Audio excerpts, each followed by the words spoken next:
Greetings, everyone. Hey, how you doing? It's Matt Sella. Today, we are doing a special non-spoiler to spoiler review for Season 4 of Netflix's Carmen Sandiego. And hey, I'm not doing it solo this time. Joined here with me, a good friend of mine. You've seen her before in a few of my podcasts and other shows and movies that we talked about. It's my good friend Mirella, joined remote satellite radio. How you doing out there, Mirella? I'm doing great. How about you, Matt? I'm doing generally okay. Little disclaimer here, folks. We had some recording issues. Hopefully they're resolved now. Anywho, I hope that hasn't dampened the mood for you, Mirella, has it? No, I'm ready to talk about Carmen Sandiego. Then let's do it. Now, but before we begin, folks, minor disclaimer here, which does kind of tie in to some of my thoughts on the Season 4 review. This does technically cover Season 3, which I didn't officially review on my channel, mainly because I didn't know if Season 3 was actually just half a season, and then when we got the other half later. I can't confirm this, but there was some speculation that the pandemic has greatly affected the production company Wildbrain and the animation division Top Draw Animation Inc. may have affected how many episodes they could have put out there or created. So I just wanted to put that disclaimer out there. We are sort of talking about Season 3, but mainly Season 4. And the other cool thing about this disclaimer here, I have been following this show since it first premiered for a couple years now. Mirella actually had the honor of seeing the show for the first time in one weekend binge. Isn't that right? Totally true. Totally true. So we might have some fun perspectives going on here. Could be exciting. So stick around, folks. Don't forget to like this video if you enjoy reviews like this. Subscribe. Do all that. Oh, and don't forget to follow me on Twitter at MJSella. I post art, stream animation sometimes, the usual things. So if you want to check out my work, definitely follow me there. Well, without further ado, Mirella, let's go into our non-spoiler section of our review, giving our general thoughts on Season 4, and Mirella will tell you her general thoughts on the season leading up to Season 4. Now, what is Season 4 generally all about? Well, now that Carmen Sandiego has learned the truth about what may have happened to her father, she continues to search for the whereabouts of her mother, while at the same time continues to intercept any of Vile's evil heists and capers, leading up to her exciting conclusion on figuring out the truth, meeting up with unlikely allies to finally take down Vile and their vile vileness. And that is generally the synopsis for the season, as spoiler-free as I could put it, because there are actually a lot of big plot points that are revealed and have conclusions that might be deemed spoiler territory. So, I'm going to hand the reign over to you, Mirella. What were your general impressions seeing the show for the first time over a weekend leading up to Season 4? And what did Season 4 leave you feeling overall? That was really impressive, Matt. You dodged a lot of, spoiler bullets over there. It's a tough dodge, mate, but I did it. Aww. I really enjoyed watching Carmen Sandiego from the start to the finish. I was really, really impressed with the art style. It was really beautiful and just really easy on the eyes. And I really enjoyed the story arcs of a lot of the characters and how sensitively done they were and how quickly they wrapped up. And it was really fun watching it in one binge day. When you're binging, what is a day? I have no idea. You lose track of time. What is time, Matt? What is time? Something we don't have much of.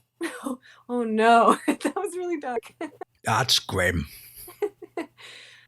So it was really interesting to see the character arcs and how the show treated Carmen's kind of arc as well. And going into Season 4, I was really curious to see what her past really is and where she really comes from, and just to see everybody else's, story wrap up. I echo a lot of those sentiments there. For me personally, I know I'm jumping ahead here a little bit, but I really enjoy the show. I have a lot of fun with it. It really reminds me of those Saturday morning cartoon capers and adventures, like the villain of the day kind of vibe thing. And that does continue on in Season 4. However, when it was announced that this Season 4 would be the final season, there were a lot of questions that I had that I knew we would probably get some answers to. And we did. However, as I mentioned before, with why we didn't review Season 3, because the pandemic may have affected the production of making these episodes, Season 4 really felt like it was greatly affected by the world events. And so when certain things came up, it felt really rushed. And I know I'm echoing what Mirella said. I think that's very much true. And so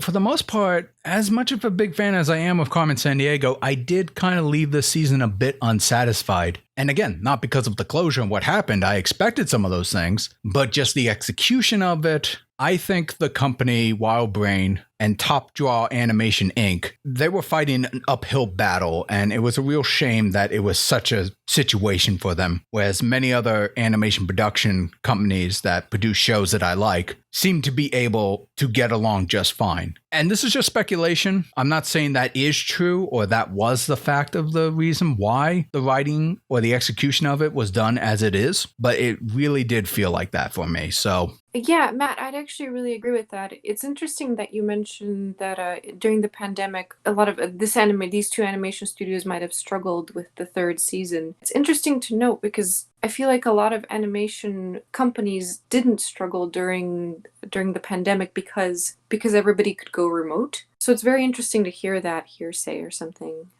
Yeah. And it's not to say that every company out there probably was able to continue on successfully during the work from home kind of conditions. I do know for a fact that there are some video game companies that struggle with that a bit more than, say, an animation or a TV company. But still, it's a real shame that it did happen to them. Yeah, I'm really sorry to hear that, yeah. But yeah, those I would say is our general thoughts on Season 4. Now, we're going to go on to the spoiler section here, so if you haven't seen Season 4 of Carmen Sandiego, I recommend you pause this video, check out the show for yourself if it still interests you, which I hope it does, and then come on back here so you can hear our unfiltered thoughts on what worked specifically or what didn't work specifically about Season 4. Spoilers ahead! You heard it right, folks. Spoilers ahead! Y'all ready? Then here we go. So I'm going to try to cut straight to the point here about one of my biggest cons about this. We mentioned before how this season feels very rushed, and a lot of closures that we got, yes, we got them, but they weren't done well. A specific example would be Carmen finally finding her mother after 20 years. Now, what struck me as odd about this season is that from season 3, or at least those 5 episodes, yes, we learned about Dexter, her father, and that he perished 20 years ago, I think shortly after her birth, and so she ended up in the hands of Vile at such a young age. But we learned that her mother could still be out there and that Carmen was fixated on learning as much as she can to find her mother. And then when season 4 starts, we've had like maybe 6 episodes where her mother wasn't really an objective at all. And I thought that was really strange until the final conclusion came about where she made a deal with Chief from Acme to help her find her mother. And then we had the finale where she was brainwashed and made into evil Carmen Sandiego. And then once that was all wrapped up and she finally remembered who she was, she got the information she wanted after Shadow Sen was able to grab the files that Acme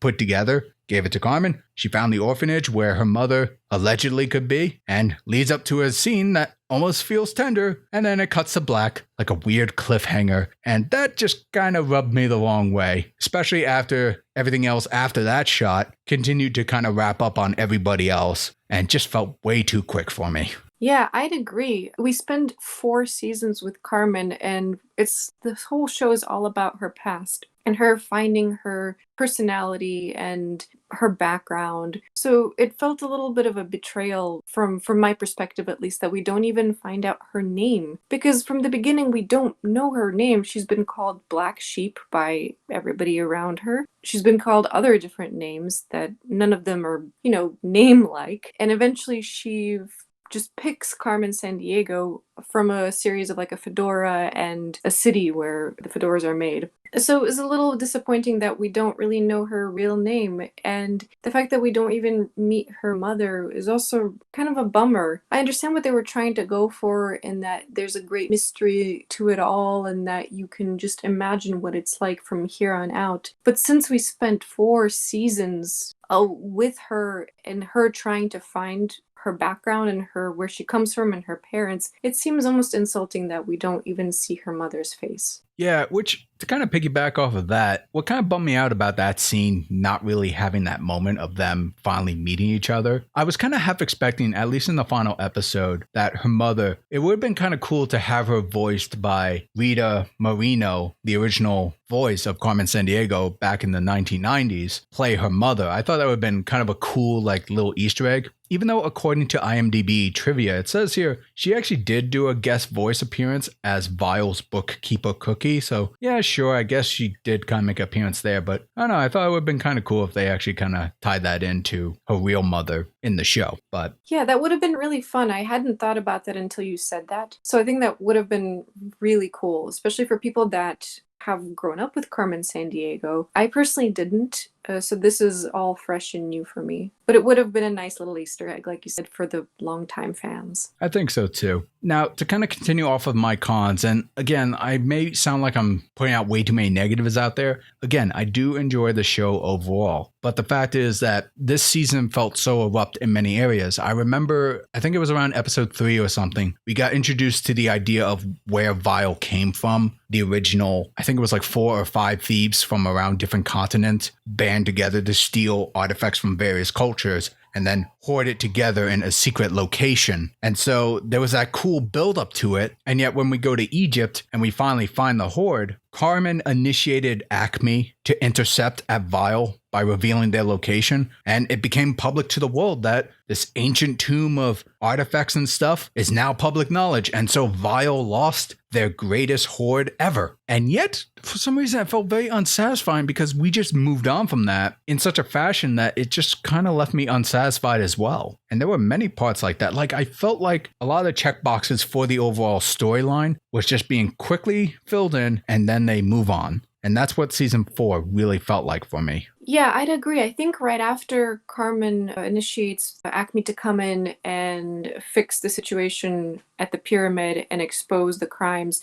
I think isn't that when she gets captured? And then we have the whole plot line of erasing her memories. There were just a lot of things, a lot of ground to be covered, and sure, that was all being resolved, yet it didn't have proper time for us as an audience to really process that information. Something that's kind of a huge critique for me is the writing. And unfortunately, sometimes it feels a little flat. Like the writing of the characters feels a little flat, and some of the jokes are quite simple, I guess. And I think I would have really preferred something a little bit more in-depth in terms of the writing, because there was a lot of interesting things that the show did. For example, right at the end where she gets captured and her memories are erased, and it's alluded that she has no empathy anymore, and she becomes a little bit more, not trigger happy, but risk-taking. I thought that was a really interesting point, except that the writing and the episodes didn't quite give us enough time to process that, even though it was a very, very interesting point from an audience point of view. And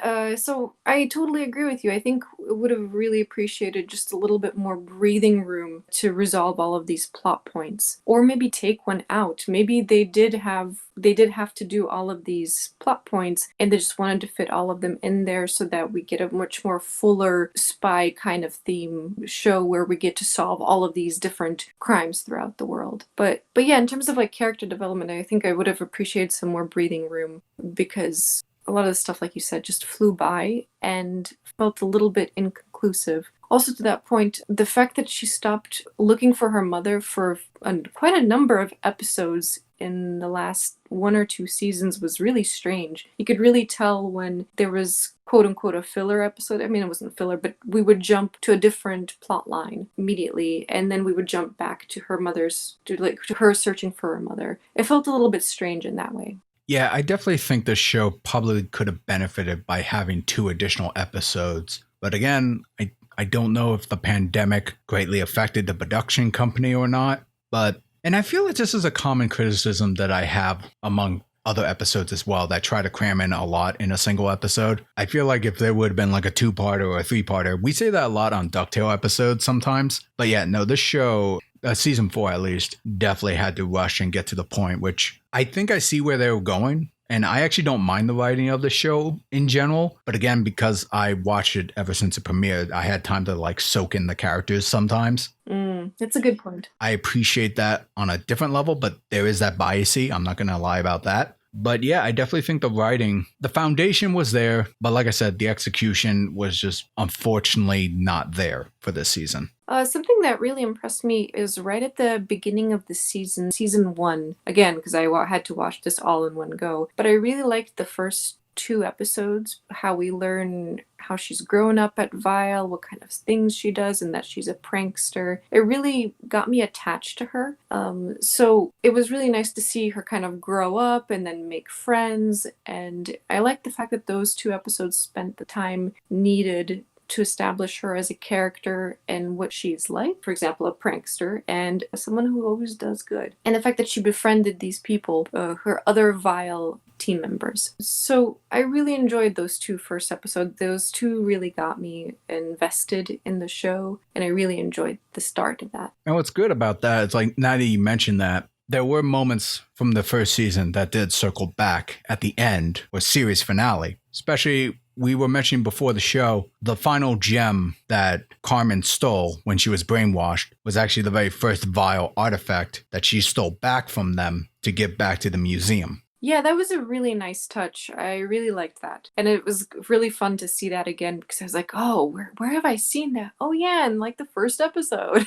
So yeah, there was intelligence behind the writing, I believe, when it came to this final season, stemming back from the first one. Kind of thinking about it, one character arc I actually found interesting. I don't know if it was perfect or really well done. I'm quite curious to see what your opinion is on this, Mirella, but I kind of like Graham, or Crackle, known by Vile, the Australian guy who originally screwed up in the first few episodes, but then later on got his memories erased and lived a normal civilian life as a light technician for an opera. Coming full circle, kind of getting his memories back, he starts to remember a lot of his thievery impulses, but he's still kind of struggling with his good guy persona a little bit that he sort of developed when he was working as a light technician. And I kind of like the fact that we had an episode of him being revealed of where he came from and that he could be a Vile agent again, or he could side with Carmen Sandiego and try to be good, a good guy or a civilian. He decides to go back to full Vile, but I do like that in the last couple episodes, he does kind of come to the conclusion that he wanted to be a Vile agent by choice before any of this stuff happened. Whereas what Vile did to Carmen by choice was good. She didn't believe in killing or hurting anyone. She made that choice, but Vile programmed her memory in a way to take away what made her Carmen. And so Gray did not like that and wanted the true Carmen back. And so even though, yes, he acknowledged himself, he is a thieving cat burglar, what have you, he does have his principles and he wants Carmen to be who she is. And so I appreciated that. Did you have any thoughts on him in terms of his arc? Yeah, I really enjoyed his arc, actually. I kind of enjoyed that there wasn't much of a love interest there, because oftentimes when you have these opposite sexes, you're instantly like, love interest. And there was a little bit of that, but I say it felt pretty natural. yeah, it felt really natural. That's what I wanted to say. I really liked his arc as well. He brought up really good points of how he had his memories erased, and then when he gained them back, he kind of went back to the dark side, so to speak. And then at the end was like, oh no, I'd rather just Carmen be herself again. I thought there was some really interesting points on memory and choice, and how that comes into play into a person's, personality. And it was interesting to hear him say that he chose crime, whereas Carmen Sandiego chose to be good. So yeah, that was really intelligent. That was really interesting and kind of thought-provoking. And it kind of went with when Carmen lost her memories and her empathy, and how she was so into taking risks and just pure evil. Actually, I would have really appreciated an episode where she just gets on all of her Vile cooperative or teammates' nerves. It would be like a really scary episode to see her just try different things and them trying to keep up with her. You kind of see that already in this last season, but I think I would have really enjoyed a whole episode of it. For sure.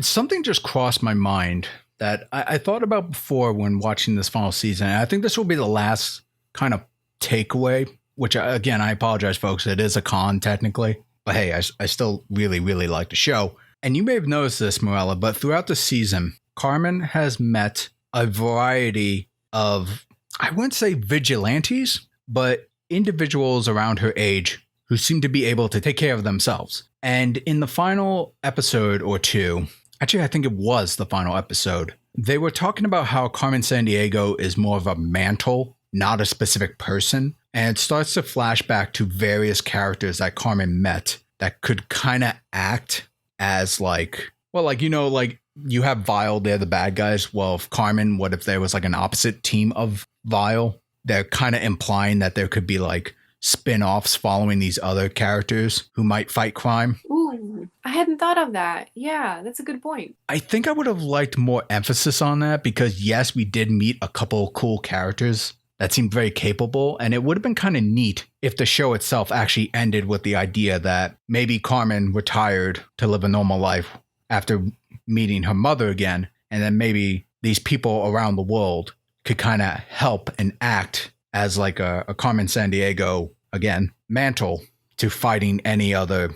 Long story short, it's a team of Carmen Sandiegos that could take out any crime doers around the world. And I think I would have liked a little more emphasis on that. I think that would have been a cool idea. And whether or not the show would have like just straight up ended here, there could have been potential spin-offs to have more crime fighting vigilantes stealing back treasure and giving it back to museums and proper owners. Who knows? Yeah, that sounds really fun. What I think can be spun into something positive in that if someone really wants to create their own kind of Robin Hood-esque or Carmen Sandiego in their own merry men. Yeah, they can. Can go beyond fan art or anything like that. But it's interesting to think about that because now viewers and audiences can think about what they would be like if they were a Carmen Sandiego-esque person. And so, yeah, I agree with you. I think I would have appreciated more of that in the show. But also, it's nice to know that they still put it in there and that maybe kids or young adults can create their own Carmen Sandiego persona, so to speak. Yeah, their own modern day Robin Hoods.